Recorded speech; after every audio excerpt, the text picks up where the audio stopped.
आइए बच्चों हम देखते हैं अगले क्वेश्चन को, जो ट्रिग्नोमेट्री रेशो के आधार पर ही है। देखिए यहाँ पर लिखा इफ x इक्वल 30 डिग्री, तो हमें वेरीफाई करना है। ये जो नीचे इक्वेशन दिए इसको वेरीफाई करना है। साइन x इक्वल रूट और 1 माइनस कोस 2x डिवाइड 2, यानी कि LHS इक्वल करना होगा RHS के। तो आइए बच्चों यहाँ पर x की जो वैल्यू दी हुई है उसको हम लिख लेते हैं। x की वैल्यू x इक्वल 30 डिग्री, ठीक है। साथ ही हम ये 2x की भी वैल्यू लिख लेते हैं, और 2x इक्वल होगा 30 इंटू 2 यानी इक्वल 60 डिग्री, ठीक है। अब हम ये जो RHS साइड है इसको हम प्रूव करते हैं इक्वल RHS को। देखिए RHS को सोल्व करना शुरू करते हैं। देखिए 1 minus cos 2x divide 2, okay. तो आगे चलते हैं, आगे करते हैं हम इसको। ये देखते हैं यहाँ पे लिखा 1 माइनस कोस, ठीक है, और यहाँ पे लिखा 2x।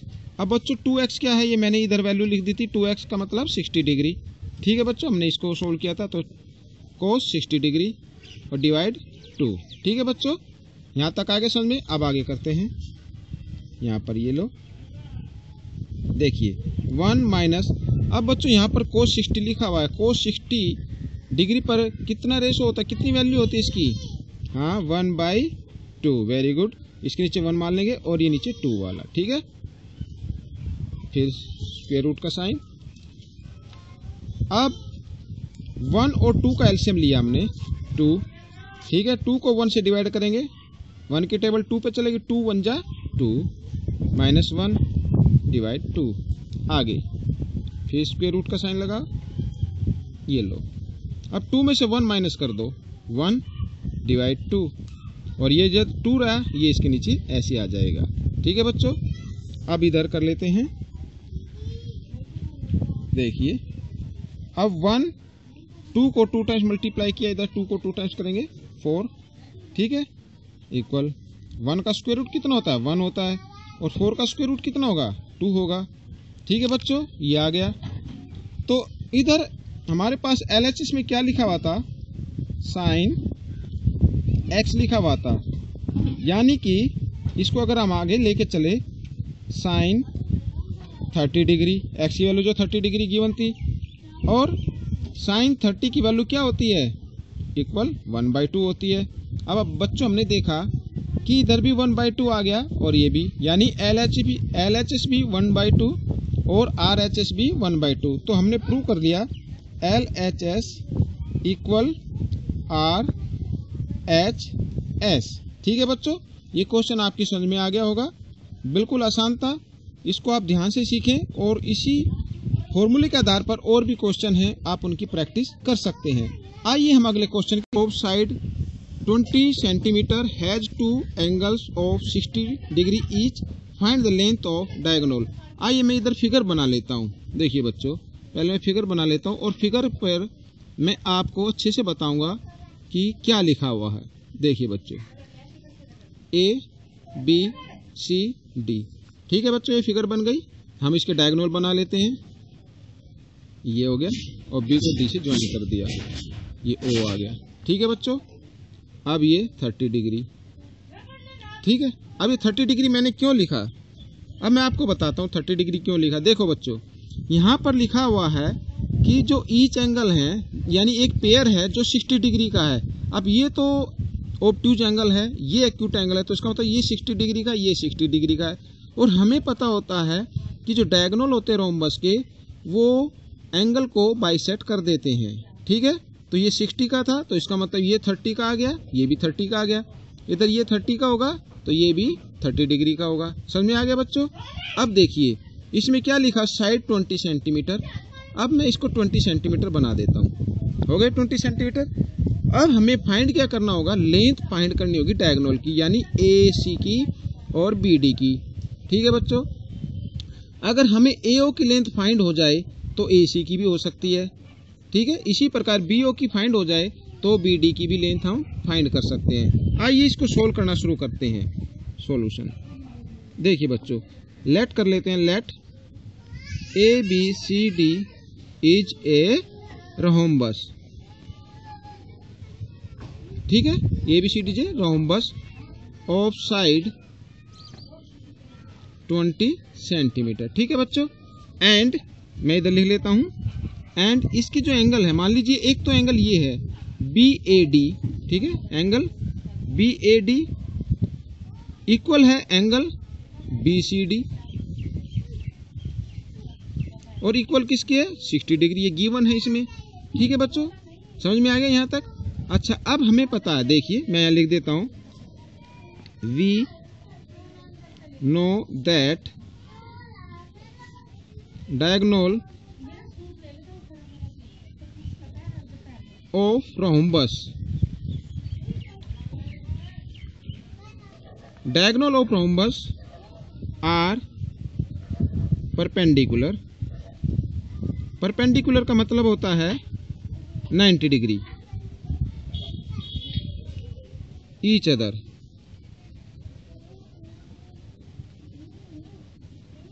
ठीक है बच्चों, ये डायगोनल जो होते हैं रोम्बस के, वो परपेंडिकुलर ईच अदर होते हैं, यानी एक दूसरे पर 90 डिग्री पर होते हैं, एंड बाइसेक्ट ईच अदर।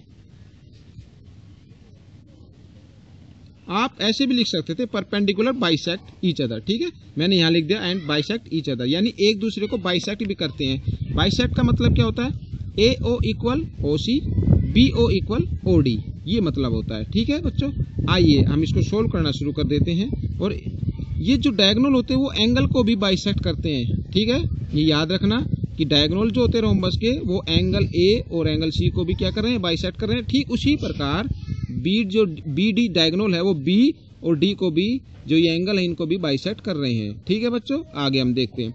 अब हमें पता है कि जो डायगोनल होते हैं रोम्बस के, वो क्या करते हैं, 90 डिग्री पर बाइसेक्ट करते हैं, यानी कि 90 डिग्री हो गया। अब इसके अपोजिट साइड जो होती है, वो होती है हाइपोटेन्यूज। ठीक है बच्चों, और हमें AO की लेंथ फाइंड करनी है। ठीक है, अब देखिए, अगर मैं इसको cos 30 मानूं, देखिए इन ट्रायंगल AOB, ठीक है, cos 30 मानूं मैं, cos 30 डिग्री, तो cos 30 डिग्री क्या होता है, बोलो, बेस बाई H। ठीक है, अच्छा, cos 30 की वैल्यू क्या होगी, हाँ, √3/2।